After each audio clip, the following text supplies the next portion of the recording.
আসসালামু আলাইকুম সবাই কেমন আছেন? আমি গ্লিটার গ্লেজ বাই শাহিদা থেকে শাহিদা খান। আজকে চলে আসলাম নতুন একটা ব্লগ নিয়ে আপনাদের সাথে, যেটা কিনা আমার ছেলের বায়না ছিল। ও ইলিশ মাছ ভাজা, পোলাও আর গরু গোস্ত রান্না খাবে।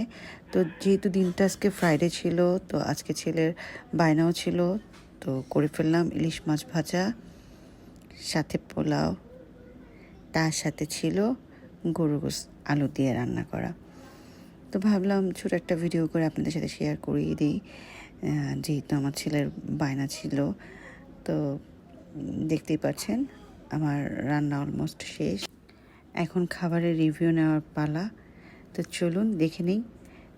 ছেলে তো খাচ্ছে আর হাসছে, কিছু বলছে না, ওর বাবাও কোনো কথা বলছে না। তবে মেয়েকে যখন জিজ্ঞেস করলাম, মেয়ে তার রিভিউ দিয়ে দিল। অনেক মজা, ইলিশ মাছ মজা মজা। গাইস, আমার ভিডিওটা ভালো লাগলে অবশ্যই লাইক, শেয়ার, কমেন্ট করে আমার সাথে থাকবেন। ধন্যবাদ সবাইকে।